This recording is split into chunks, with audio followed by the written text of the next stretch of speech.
ओम श्री गणेशाय नमः। दोस्तों, पौष मास की आगे की कथा में आज सुनेंगे श्रीमद् भागवत महापुराण के प्रथम स्कंद का 9वां एवं 10वां अध्याय। 9वां अध्याय में जानेंगे युधिष्ठिर आदि का भीष्म जी के पास जाना और भगवान श्री कृष्ण की स्तुति करते हुए भीष्म जी का प्राण त्याग करना। सूत जी कहते हैं, इस प्रकार राजा युधिष्ठिर प्रजाद्रोह से भयभीत हो गए। फिर सब धर्मों का ज्ञान प्राप्त करने की इच्छा से उन्होंने कुरुक्षेत्र की यात्रा की, जहाँ भीष्म पितामह सरसैया पर पड़े हुए थे। शौनक आदि ऋषियों उस समय उन सब भाइयों ने स्वर्ण जटित रथों पर, जिनमें अच्छे अच्छे घोड़े जूते हुए थे, सवार होकर अपने भाई युधिष्ठिर का अनुगमन किया। उनके साथ व्यास, धौम्य आदि ब्राह्मण भी थे। शौनक जी अर्जुन के साथ भगवान श्री कृष्ण भी रथ पर चढ़कर चले गए। उन सब भाइयों के साथ महाराज युधिष्ठिर की ऐसी शोभा हुई मानो यक्षों से घिरे हुए स्वयं कुबेर ही जा रहे हों। अपने अनुचरों और भगवान श्री कृष्ण के साथ वहां जाकर पांडवों ने देखा कि भीष्म पितामह स्वर्ग से गिरे हुए देवता के समान पृथ्वी पर पड़े हुए हैं। उन लोगों ने उन्हें प्रणाम किया। शौनक जी उसी समय भरतवंशियों के गौरव रूप भीष्म पितामह को देखने के लिए सभी ब्रह्म ऋषि, देव ऋषि और राज ऋषि वहां आए।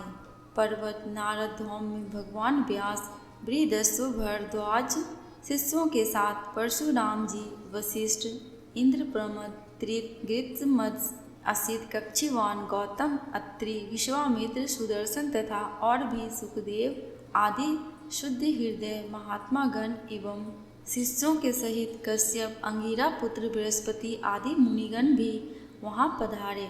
भीष्म पितामह धर्म को और देश काल के विभाग को, कहाँ किस समय क्या करना चाहिए, इस बात को जानते थे। उन्होंने उन बड़भागी ऋषियों को सम्मिलित हुआ देखकर उनका यथा योग्य सत्कार किया। वे भगवान श्री कृष्ण का प्रभाव भी जानते थे, अतः उन्होंने अपनी लीला से मनुष्य का वेश धारण करके वहाँ बैठे हुए तथा जगदीश्वर के रूप में हृदय में विराजमान भगवान श्री कृष्ण की बाहर तथा भीतर दोनों जगह पूजा की। पांडव बड़े विनय और प्रेम के साथ भीष्म पितामह के पास बैठ गए। उन्हें देखकर भीष्म पितामह की आंखें प्रेम से आंसुओं से भर गई। उन्होंने कहा, धर्मपुत्रों, हाय हाय, यह बड़े कष्ट और अन्याय की बात है कि तुम लोगों को ब्राह्मण धर्म और भगवान के आश्रित रहने पर भी इतने कष्ट के साथ जीना पड़ा, जिसके तुम कदापि योग्य नहीं थे। अतिरथी पांडु की मृत्यु के समय तुम्हारी अवस्था बहुत छोटी थी।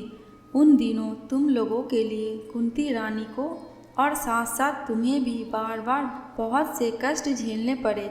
जिस प्रकार बादल वायु के वश में रहते हैं, वैसे ही लोकपालों के सहित सारा संसार काल भगवान के अधीन है।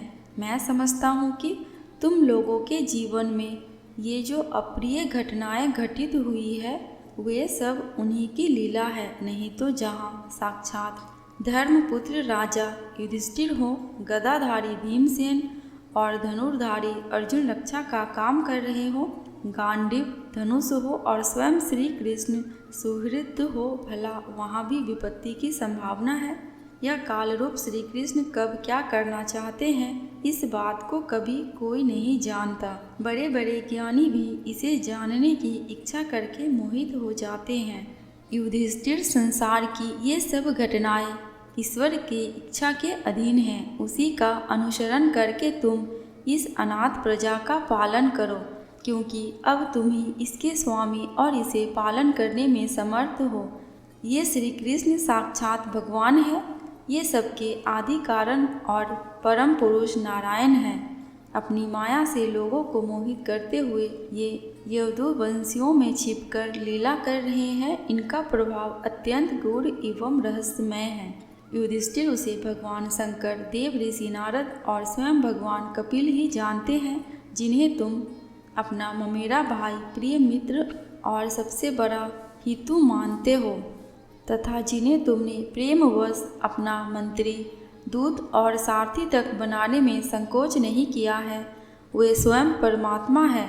इन सर्वात्मा, समदर्शी, अद्वितीय, अहंकार रहित और निष्पाप परमात्मा में उन ऊंचे नीचे कार्यों के कारण कभी किसी प्रकार की विषमता नहीं होती।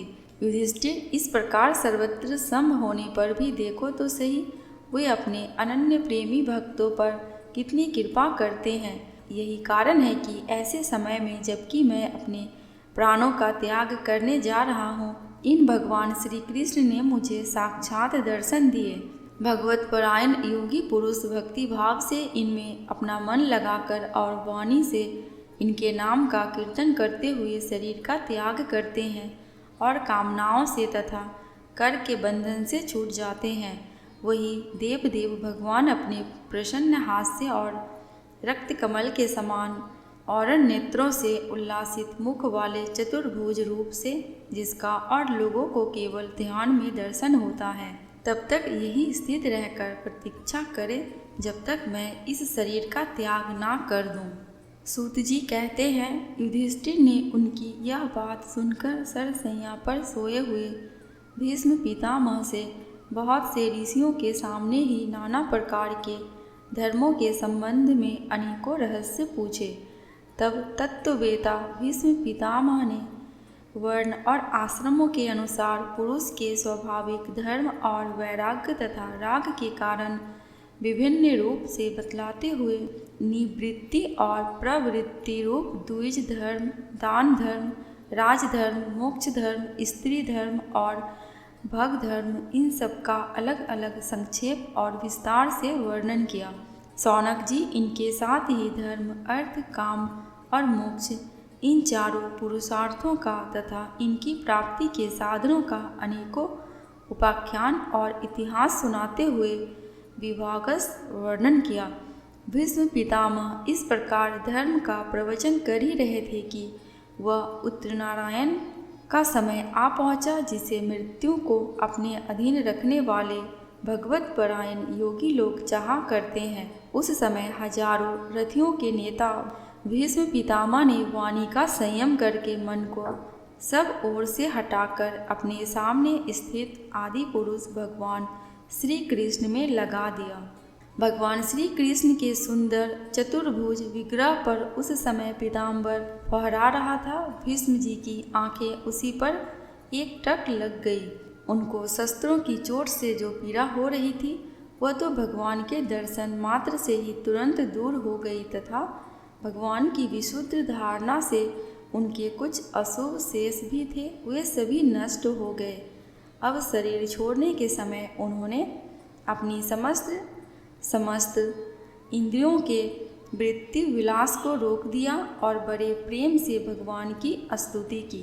भीष्म जी ने कहा, अब मृत्यु के समय मैं अपने बुद्धि जो अनेक प्रकार के साधनों का अनुष्ठान करने से अत्यंत शुद्ध एवं कामना रहित हो गई है, यदुवंश शिरोमणि अनंत भगवान श्री कृष्ण के चरणों में समर्पित करता हूँ, जो सदा सर्वदा अपने आनंदमय स्वरूप में स्थित रहते हुए ही कहीं विहार करने की लीला की इच्छा से प्रकृति को स्वीकार कर लेते हैं, जिससे यह सृष्टि परंपरा चलती है, जिनका शरीर त्रिभुवन सुंदर एवं श्याम तमाल के समान सांवला है, जिस पर सूर्य रश्मियों के समान श्रेष्ठ पीताम्बर लहराता रहता है और कमल सदृश मुख पर घुंघराली अलके लटकती रहती है।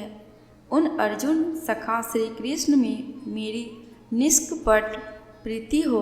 मुझे युद्ध के समय की उनकी वह विलक्षण छवि याद आती है। उनके मुख पर लहराते हुए घुंघराले बाल घोड़ों की टाप की धूल से मटमैले हो गए थे और पसीने की छोटी छोटी बूंदें शोभायमान हो रही थी। मैं अपने तीखे बाणों से उनकी त्वचा को बींध रहा था। उन सुंदर कवच मंडित भगवान श्री कृष्ण के प्रति मेरा शरीर, अंतःकरण और आत्मा समर्पित हो जाए। अपने मित्र अर्जुन की बात सुनकर, जो तुरंत ही पांडव सेना और कौरव सेना के बीच में अपना रथ ले आए और वहां स्थित होकर जिन्होंने अपनी दृष्टि से ही शत्रु पक्ष के सैनिकों की आयु छीन ली, उन पार्थ सखा भगवान श्री कृष्ण में मेरी परम प्रीति हो। अर्जुन ने जब दूर से कौरवों की सेना के मुखिया हम लोगों को देखा, तब पाप समझकर वह अपने स्वजनों के वध से विमुख हो गया। उस समय जिन्होंने गीता के रूप में आत्मविद्या का उपदेश करके उसके सामयिक अज्ञान का नाश कर दिया, उन परम पुरुष भगवान श्री कृष्ण के चरणों में प्रीति बनी रहे। मैं प्रतिज्ञा कर ली थी कि मैं श्री कृष्ण को शस्त्र ग्रहण कराकर छोड़ूंगा।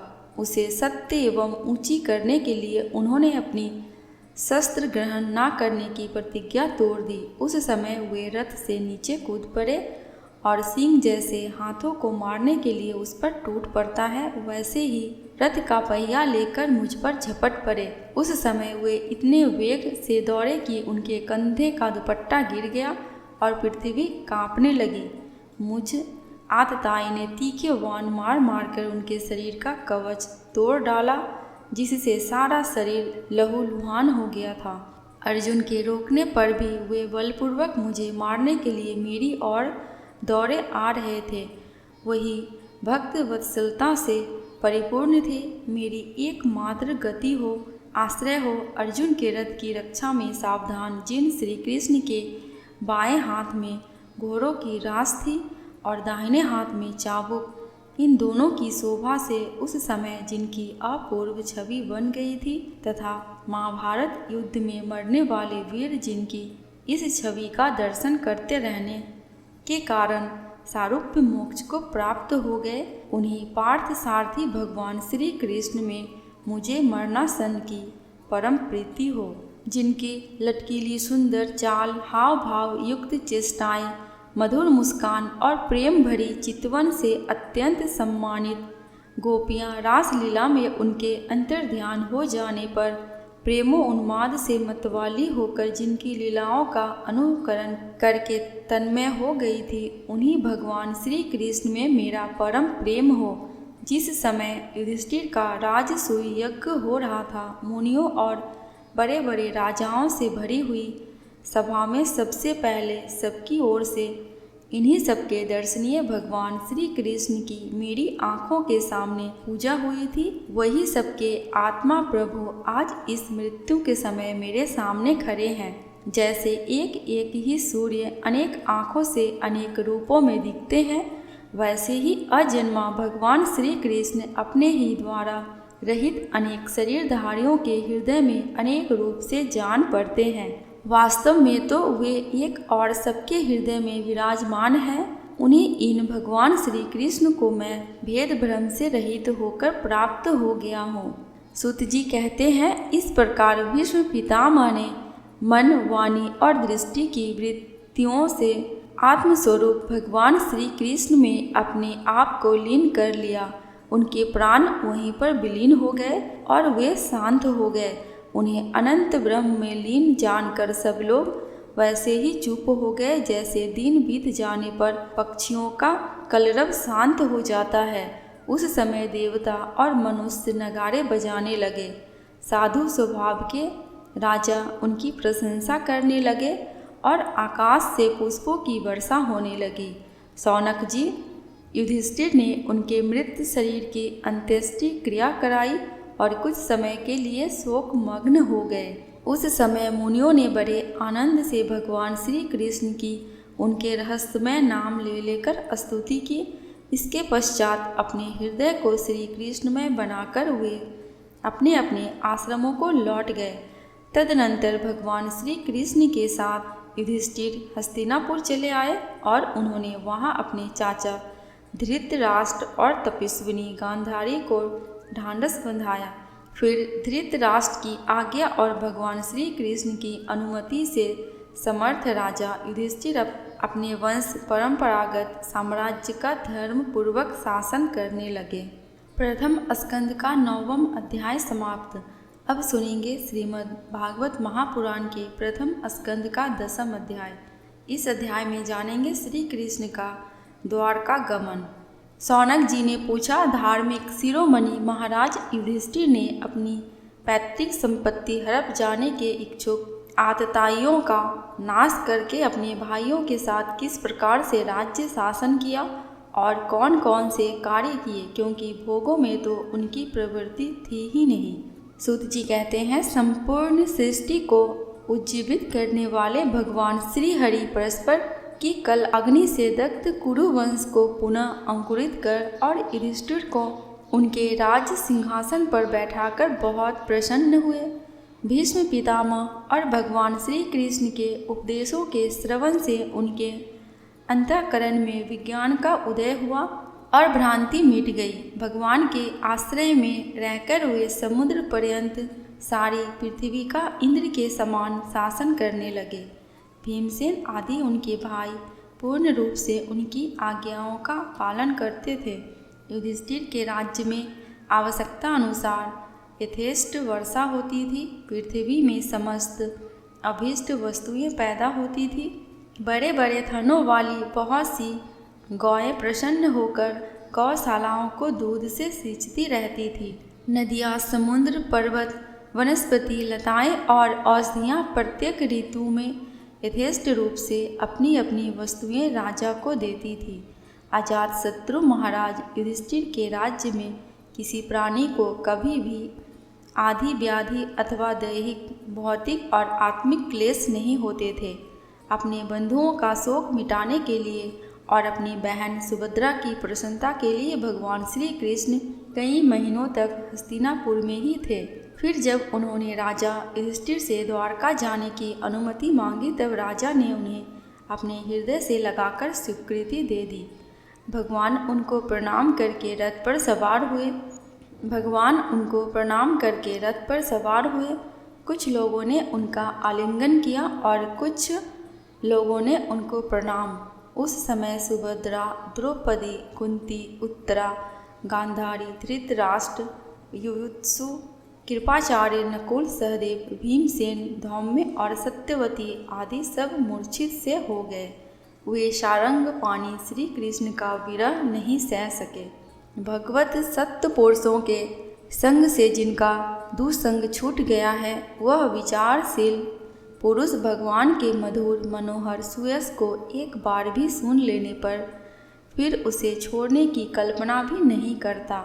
उन्हीं भगवान के दर्शन तथा स्पर्श से, उनके साथ आलाप करने से तथा साथ ही साथ सोने, उठने, बैठने और भोजन करने से जिनका संपूर्ण हृदय उन्हें समर्पित हो चुका था, वे पांडव भला उनका विरह कैसे सह सकते थे। उनका चित्त द्रवित हो गया था।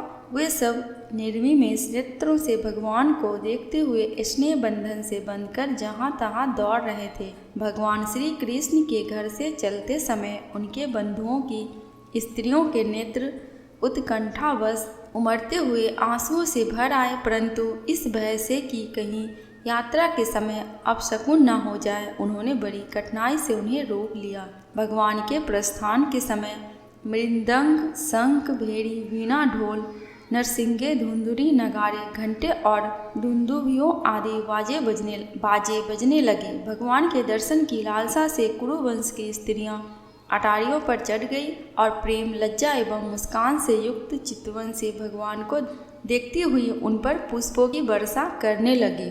उन समय भगवान के प्रिय सखा घुंघराले बालों वाले अर्जुन ने अपने प्रियतम श्री कृष्ण का वे श्वेत छत्र, जिसमें मोतियों की झालर लटक रही थी और जिसका डंडा रत्नों का बना हुआ था, अपने हाथों में ले लिया। उद्धव और साई की बड़े विचित्र चंवर डुलाने लगे। मार्ग में भगवान श्री कृष्ण पर चारों ओर से पुष्पों की वर्षा हो रही थी।